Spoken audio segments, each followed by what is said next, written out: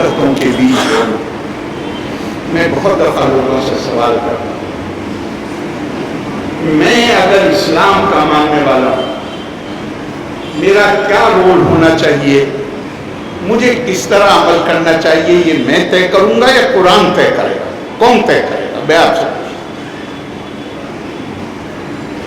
یا تو میں یہ کہوں نہیں کہ میں ماننے والا ہوں، لیکن اگر میں ماننے والا ہوں تو کون طے کرے گا؟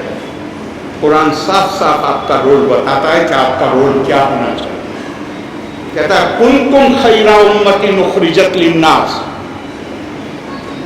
ہم نے اکثر تقریروں میں سنا ہے، بچپن میں نے سنا ہے، جو تقریر کرنے والے صاحب ہیں وہ کہتے ہیں تم بہترین کمیونٹی ہو،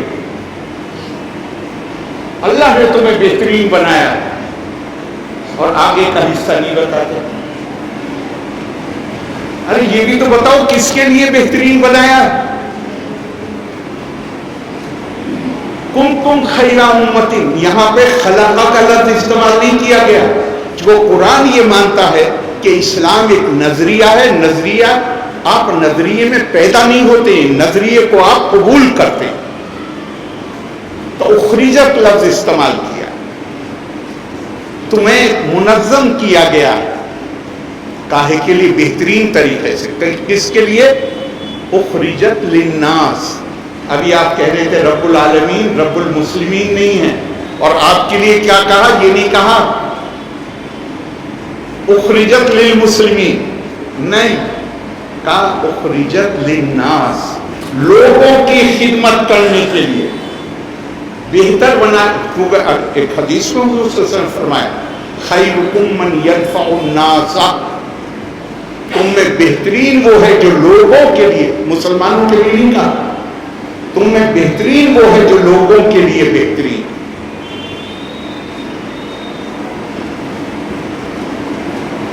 ایک آیت قرآن میں بار بار آتی ہے، بار بار سے مطلب کم سے کم 8-10 دفعہ تو آتی ہے. وَلَن تَجِدَ لِسُنَّتِ اللَّهِ تَبْدِيلًا. اللہ کے طریقے، اللہ کی سنت کبھی بدلتی نہیں. کیا مطلب ہوا اس کا؟ اس کا مطلب یہ ہوا چاہے جتنی طاقتور حکومت ہو، اگر سورج کو 5:06 پہ نکلنا ہے تو حکومت اسے یہ حکم نہیں دے سکتی کہ تم 5:03 پہ نکلو. وہ اللہ کے طریقے. اسی طرح اللہ کے طریقے ہیں کامیابی اور سرفرازی کے. ان طریقوں کو جو اپنائے گا وہ کامیاب اور سرفراز ہوگا. اور قرآن کہتا ہے مثال دے کے، سیلاب آتا ہے، جھاگ آتا ہے، اس کے ساتھ پانی جذب ہوتا ہے زمین میں اور زمین کو زرخیز بناتا ہے. سونار سونے کو پگھلاتا ہے، اس پر بھی جھاگ آتے ہیں، وہ جھاگ ختم ہو جاتے ہیں، لیکن سونے کے برتن بنائے جاتے ہیں. یہ مثال دے کے قرآن حکیم میں آتا ہے فَأَمَّا الزَّبَدُ فَيَذْهَبُ جُفَاءً، جن کا وجود غیر نافع ہے یا غیر منفعت بخش ہے، جن سے کسی کو کوئی فائدہ نہیں پہنچتا، وہ جھاگ کی طرح ختم ہو جائیں گے. لیکن جن سے فائدہ پہنچتا ہے تو اللہ کا وعدہ ہے ہم انہیں زندہ رکھتے ہیں. زندہ رکھنے کا مطلب کیا ہے؟ عزت کامرانی کے ساتھ ان کو زندہ رکھتے ہیں. ان کے کیے ہوئے کام جب تک لوگوں کو فائدہ پہنچاتے رہیں گے انہیں یاد کیا جائے گا. میں کئی دفعہ، دانیال صاحب مجھے معاف کریے گا اگر میں کچھ غلط کہوں اور درست کر دیجیے. 5 وقت کی نماز میں اگر کوئی سورت پڑھنا ضروری ہے تو وہ سورہ فاتحہ. جی باقی آپ کی مرضی ہے کہ آپ قرآن حکیم کے جس حصے سے چاہیں اس سے پڑھیں، لیکن فاتحہ میں آپ کی مرضی نہیں. کبھی فاتحہ کا ترجمہ ہی ہم پڑھنے کی کیا کہا جا رہا ہے؟ الحمدللہ، بسم اللہ الرحمن الرحیم، الحمدللہ رب العالمین الرحمن الرحیم مالک یوم الدین. یہ صفاتی بیان ہے، اللہ کی صفات بیان کی گئی. اللہ آپ رحمان ہیں، رحیم ہیں، سزا و جزا کے دن کے آپ مالک ہیں وغیرہ وغیرہ. ایاک نعبد و ایاک نستعین، یہاں پہ آپ اپنا جو آپ کا عقیدہ ہے، جو آپ کا ماننا ہے، ایمان ہے، اس کا اظہار کر رہے ہیں کہ ہم آپ کی ہی عبادت کرتے ہیں اور آپ سے ہم مدد مانگتے ہیں۔ دعا، صلاۃ دعا ہے۔ دعا کہاں آتی ہے؟ دعا آتی ہے اہدنا الصراط المستقیم، ہمیں سیدھا راستہ دکھائیے۔ اور قرآن میں بار بار آتا ہے کہ بھئی انا ہدیناہ السبیل اما شاکرا و اما کفورا، ہم نے تمہیں سیدھا راستہ دکھا دیا، اب تم چاہے اس پہ شکر کرو یعنی اس کے اوپر عمل کرو یا کفر کرو، اس کو اندیکھا کرو۔ لیکن یہاں کیا کہا جا رہا ہے؟ قاعدے میں اگر آپ دیکھیں تو ہونا یہ چاہیے تھا کہ وہ راستہ جو آپ نے ہمیں بتا دیا، لیکن قرآن میں تفکر، تدبر، سوچنا، غور کرنا چیزوں پہ، اس پہ اتنا زیادہ زور دیا گیا ہے۔ افلا یتدبرون القرآن ام علی قلوب اقفالها، تم قرآن پہ غور و خوض کرتے ہو یا تم نے اپنے دلوں پہ تالے لگا رکھے؟ تو غور و خوض کرنے کے لیے کیا کہا گیا؟ کہا گیا یا اللہ ان کا راستہ جن پر آپ کی نعمتیں نازل ہوئی ہیں، ان کا راستہ نہیں جن پر آپ کا غضب نازل ہوا۔ اب میں آگے کچھ نہیں کہوں گا، غور کر لیجئے کہ کئی سو سال سے رحمتیں کس پہ نازل ہو رہی ہیں اور غضب کس پہ نازل ہو رہی ہے۔ اللہ کی کتاب کے ساتھ کھلواڑ کرنے والوں کے ساتھ ناممکن ہے۔ انہوں نے کہا کہ تقسیم، ہم کہتے ہیں نا تقسیم ہندوستان، جس کے نتیجے پاکستان بنا۔ قرآن حکیم کی آیت پر غور کریے، پیشن گوئی ہے قرآن میں، قل انی انا النذیر المبین، حضور صلی اللہ علیہ وسلم سے کہا جا رہا ہے آپ اعلان کریے کہ میں تو صرف تمہیں آگاہ کرنے کے لیے آیا ہوں اس سزا سے اور اس عذاب سے جو ان کو دیا جاتا ہے، کما انزلنا علی المقتسمین، جو انسانوں کو بانٹتے ہیں۔ اسلام بانٹنے کا مذہب نہیں ہے۔ مولانا روم جن کی کتاب کو کہا جاتا ہے ای قرآن در زبان پہلوی، میں نہیں کہہ رہا ہوں، سب لوگ کہتے ہیں، انہوں نے لکھا ہے کہ تو نبیوں کا کار نبوت اور نبیوں کے ماننے والوں کا فرض کیا ہے اس کے بارے میں لکھا ہے، تو برائے وصل کردن آمدی نئے برائے فصل کردن آمدی، تمہیں بھیجا گیا ہے کہ تم لوگوں کو اکٹھا کرو، ان کے بیچ میں پل بناؤ، ان کے دلوں کو جوڑو، اس کے لیے نہیں بھیجا گیا ہے کہ تم ان کے بیچ میں دوریاں پیدا کرو۔ یہ ایسے ہی نہیں 25 سال بھی نہیں چل پایا وہ، اس لیے کہ انہوں نے اس سے زیادہ قرآن کا ناجائز استعمال نہیں، اور آج بھی وہ وہی کام کر رہے ہیں جہاد کے نام۔ محترم، اگر مجھے صحیح یاد ہے تو مفسرین نے لکھا ہے کہ 11 سال یا 13 سال مکہ معظمہ اور 2 سال مدینے میں ہجرت کے بعد جب کوئی صحابی آتے تھے کہ ہم تو پہلے ہی بھلے تھے، اتنی بے عزتی تو کبھی نہیں ہوئی، تو حضور صلی اللہ علیہ وسلم ان کو پرانی مثالیں دیتے تھے اور کہتے تھے کہ اگر تمہیں جواب دینا ہے اور ہاتھ اٹھانا ہے تو پھر تم اسلام چھوڑ دو۔ اجازت ہی نہیں تھی کسی کو۔ اجازت کب آئی؟ سورہ حج میں اذن للذین یقاتلون بانہم ظلموا، اور اجازت دی جاتی ہے ان کو لڑنے کی جن کے اوپر ظلم کیا گیا ہے۔ وَإِنَّ اللَّهَ عَلَىٰ نَصْرِهِمْ لَقَدِيرٌ، مظلوم کو مدد کرنے کے لیے اللہ کافی۔ اور پھر کیا کہا؟ الَّذِينَ أُخْرِجُوا مِن دِيَارِهِمْ بِغَيْرِ حَقٍّ إِلَّا أَن يَقُولُوا رَبُّنَا اللَّهُ وَلَوْلَا دَفْعُ اللَّهِ النَّاسَ بَعْضُهُم بِبَعْضٍ لَهُدِّمَتْ صَوَامِعُ وَبِيَعٌ وَصَلَوَاتٌ وَمَسَاجِدُ يُذْكَرُ فِيهَا اسْمُ اللَّهِ كَثِيرًا۔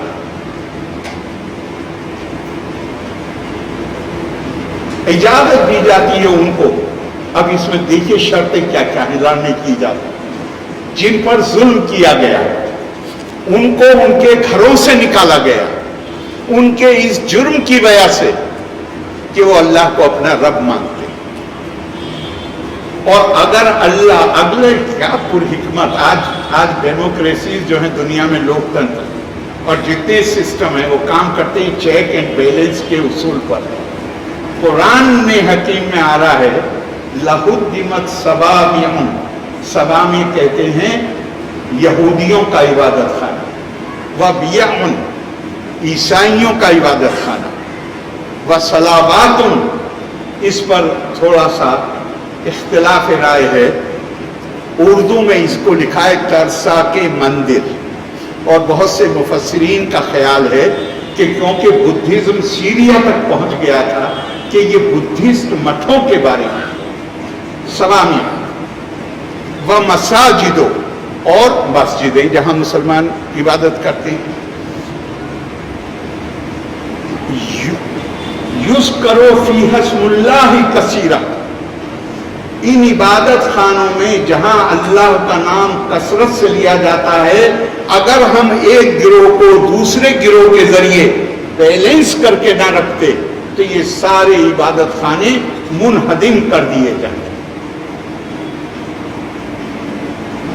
قرآن کیا وسیع النظری ہے، ہر کسی کے لیے کہا، پلیس آف ورشپ کو کہا، جہاں عبادت ہوتی ہے وہاں کہا کسی کی بھی ہو، یہاں اللہ کا نام بکثرت لیا جاتا ہے.